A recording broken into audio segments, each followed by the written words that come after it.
Hello everyone, so apparently I'm back on ThinkTerm Languages' channel today, so yay! Today I'd like to share with you some concepts that I hope you will find helpful for language learning, but you will see that they are also applicable for other aspects of your life. For a long time I was convinced that I couldn't study in the morning and that I couldn't be productive in the morning, like I wasn't a morning person essentially. But a few months ago, I decided to start a morning language routine for my Japanese because I had a busy timetable and it just made more sense for me to do that in the morning because I wanted to avoid, coming back home after work and feeling lazy and not study, which is what used to happen. So it just seemed to me that studying in the morning would be the best thing to do. And that's the moment when I realized that actually I could be a morning person, and the idea or the belief that I wasn't a morning person was not actually true.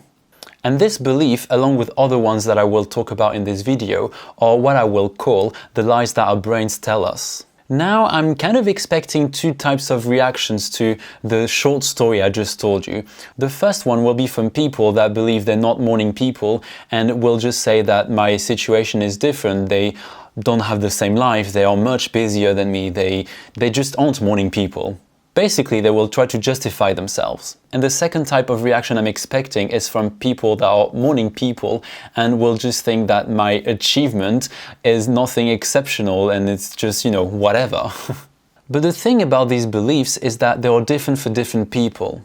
To give you some examples, I often have students coming up with beliefs such as I'm not good at languages, I'm too old to learn, French is impossible to learn, I don't have time, I don't have a good memory, I'm doing it wrong, to learn a language you need to be in the country, and the list goes on and on and on and on. I'm gonna take a risk and just let you know that all of these beliefs are actually just ways you find to not do language learning and just generally discourage yourself. What's even more interesting is that when students come to me with these beliefs, I always try to find ways to explain to them how it's not true. I use my own examples, I use linguistics research even sometimes, and even if I give all the reasons in the world or all the reasons I can think of, they still stick to these beliefs. And now what I'm going to say next might upset some of you, maybe, it might maybe trigger some of you, but all of these beliefs are actually a pile of crap. All of it. And don't even bother telling me, you don't know my life is different, I am busy, blah blah blah, because these are just excuses you give yourself. But don't worry, I've used these excuses before as well. So now that half of the people have clicked away, let me try to explain what I mean by that. Language learning is uncomfortable. It's uncomfortable because it requires effort, it requires time, dedication, perseverance, mental energy, and is just generally harder than just sitting on your couch and watching Netflix. And the problem that some of you might encounter is that when it comes time to doing language learning, you will feel maybe demotivated, or you'll find lots of ways to distract yourself from actually doing it. You'll even notice that in these moments you have what we can call intrusive thoughts that just, pop up. Things like, I want to watch Netflix, oh no, I want to eat food now, or I'm just tired, I want to take a nap, or whatever comes up in your brain. The reason why this happens is because your brain likes to be in its comfort zone, and doing language learning takes effort. Therefore, your brain is, putting itself in an uncomfortable position if it's doing language learning. Your brain, generally speaking, prefers to be in an inactive state. So when you're watching Netflix, you're not actually doing much, you're not really activating your brain as much as you would be if you were doing language learning, or in fact, any other demanding activity. So when you're procrastinating, this is exactly what happens. Your brain tries to keep yourself from negative emotions. And by negative emotions, I mean, for example, when you're doing language learning, you might experience boredom or frustration when something is difficult. You might experience impatience and other negative feelings. And your brain doesn't like that because, again, it's not comfortable, it's not pleasant. So roughly speaking, your brain tries to keep you away from negative emotions. But there's more to it. When you think a thought over a long period of time, this thought can sometimes become a belief. And this belief can sometimes become true to you, or at least it will feel like it is true. And what's tricky about beliefs is that sometimes we don't even know we have them, they are quite unconscious, and because they are unconscious, they are also quite hard to get rid of, because they just sound so true to us. And there's another thing that also comes in, it's the confirmation bias. And the confirmation bias, roughly speaking, is when you have a belief and your brain will try as much as possible to find evidence to support this belief while ignoring all the evidence that goes against your belief. So let's take as an example the belief, I do not have time. For some people, this belief of not having time is something they've thought so often that it became a belief. They believe it, truly they do. And when people try to convince them that they do have time, they will find usually lots of excuses.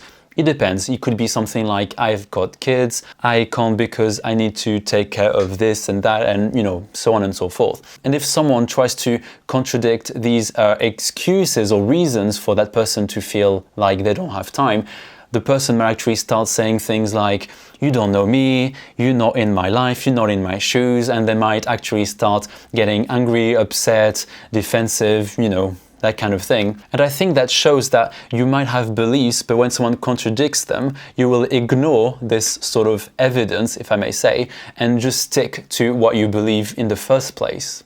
So you could basically say that us as human beings, we are quite stubborn. But these beliefs are quite sneaky, I might say, because it's very difficult to realize you have them, and it's difficult as well to be critical about your beliefs and even consider the idea that you might be wrong about something that you've thought for such a long time. But to give you a little clue as to how to be aware when it's happening, when your confirmation bias is kicking in, is that when someone tries to contradict a belief you have and you get defensive, then there's something happening there. So are you fascinated yet? Do you now want to know what to do with all these things I've just introduced? Well, the first thing to know is that all the beliefs you have are changeable. However, it does not mean that you have to change all your beliefs. Truth is, you don't have to change any of them if you don't want to. If, for example, you're happy with the idea that you do not have time, then sure, you don't have to change that belief. That's fine. But if you're still watching this video, I'm now going to assume that there are some beliefs that you'd like to change. What I would recommend that you do is that you take a piece of paper. On top of the page, you write the belief that you have, and then underneath, try to find all the excuses you have to support that belief. Once you've done that, look at all the excuses, and for each of them, ask yourself these 3 questions. Is this actually true? Do I agree with it? And if not, how can I fix this? How can I go around the problem? The general idea is to be solution-oriented. Let me give you an example. So let's say you believe that you do not have time. Then what I would suggest, for example, is to see if you can do something while commuting. If you're on the bus, for example, you can use some apps. If you're driving, you can listen to podcasts. You can decide to wake up earlier and be a morning person like me. Or if you are more of a night owl, then you can decide to study in the evening when it's quieter. Of course, these are quite simple solutions, but if you struggle to find a way around your problem, you can definitely go on the internet and try to find people that are in the same situation as you. So if you're a parent, you can check out how other parents who learn languages manage to find time to do their language learning. When you really dedicate time to question your beliefs, you will realize that sometimes our brains don't really serve our best interest, and the beliefs that we have are not actually true if you really think about it, and we can definitely change them if we need to or if we feel like it's important to. So that's it for today. I hope you found the video helpful. All of the concepts I've introduced in this video come from my personal interest in personal development. If you're curious about it, I would recommend the 2 following podcasts. The first one in English is the Life Coach School podcast by Brooke Castillo. And the second one in French is by Esther Taïfé, and it's called Se Sentir Bien. I definitely recommend these podcasts. They are amazing. I hope you will enjoy them as much as I did. So thank you for watching this video. If you would like to check out more of my videos, you can go to my channel, Kevin Abroad, and I will see you there. Bye!